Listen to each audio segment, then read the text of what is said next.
We live in a world of sensations. What we see, hear, touch, taste, and smell. And this overall defines our daily experience. Yet beneath these five senses lies another force, the five pranas, subtle currents of energy that power the body and the mind. Together, they weave the tapestry of perception, consciousness, and even our deepest states of rest. Today, we explore the connection of the senses and the pranas and how they lead us into the mystery of deep sleep that we experience almost every day.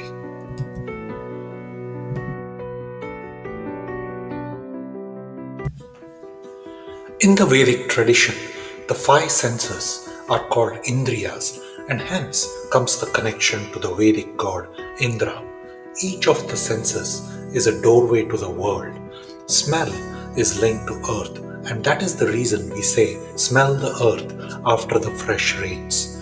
Vision is linked to fire, and we usually say the person has fire in his eyes when it comes to ambitions. Hearing is linked to space and exists all around us. Taste is linked to water, and touch is linked to air. These senses are not passive. Each actively draws in information, shapes our perception, and fuels all the thoughts. Neuroscience now maps these to different brain regions: the olfactory bulb, visual cortex, auditory pathways, taste receptors, and touch sensitive neurons. Together, they form our conscious field of experiences in our life. From a neuroscience perspective, the olfactory bulb is responsible for smell. Visual cortex of the brain supports vision and or perception through the eyes. There are auditory pathways to support our perception of sound. Various taste receptors in the brain allow us to enjoy different kinds of food. The tactile, touch sensitive receptors in the brain help us process the sense of touching and experiencing various things of this world. In the thousands of years worth of Vedic history, there is the epic Bhagavad Gita, where Lord Krishna was guiding Arjuna during the great Kurukshetra war, when Arjuna was questioning in his mind whether to fight with his closest relatives and cousins. Whenever there is representation of a chariot with horses and the reins, it is suggesting that we have been given the capability to control the actions that we take and ways to process the various senses with the mind.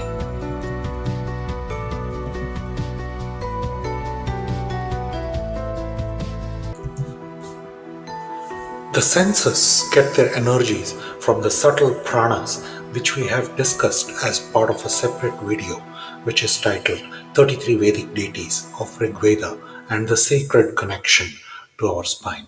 You may want to catch up on that video.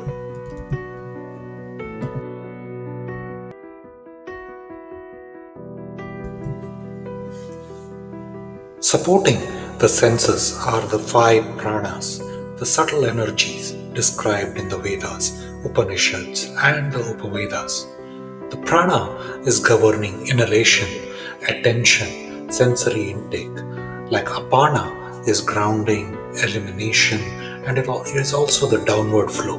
Samana is like assimilation, digestion, balancing, and udana is all about the upward movement, speech, and the higher states. Vayana is circulation, integration, and expansion throughout the body.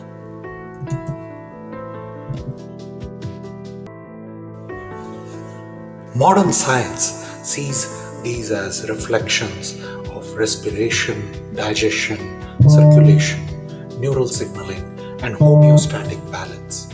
When Ayurveda speaks of prana, neuroscience speaks of oxygen flow, vagus nerve activity, and autonomic regulation. It's sort of saying the same things, but it's two different languages, like one is speaking a Vedic language and the other is speaking a science language. Two languages that are being spoken, but it's still one reality that a human experiences in the form of senses and how we process all our sensory inputs, the perception of the world, and how we form the consciousness itself of our life on this earth. The senses cannot function without the pranas. Smell draws on apana, rooted in earth, grounding our body. Taste is sustained by samana, digestion and assimilation. Vision rises with udana, the fire of clarity and higher perception.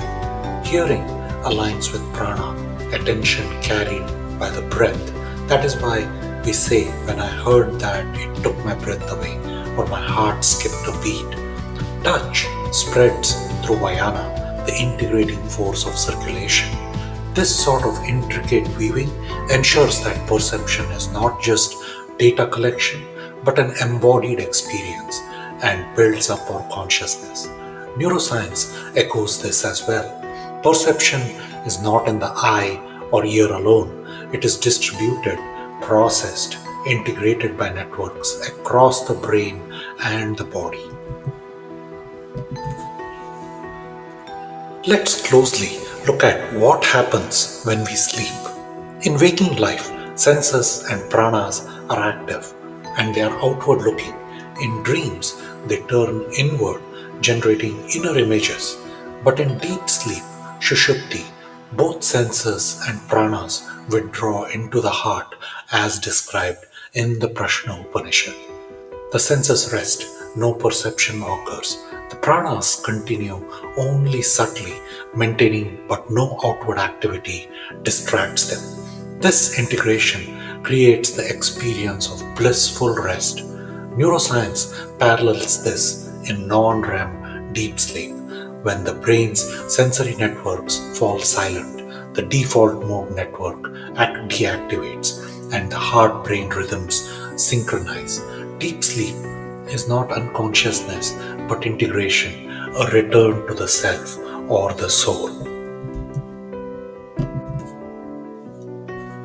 Thus, we see that the five senses are our gateways, the five pranas are our currents, and together they define our waking, dreaming, and the deep sleep worlds. While we are in deep sleep mode, they merge into the heart, leaving only pure awareness beyond the senses and beyond the prana. This cycle reminds us that life is not just activity, but it's a rhythm and an orchestration. In science, we renew. In integration, we find wholeness. And in deep sleep, we glimpse the bliss of the self and the soul that underlies all the experiences.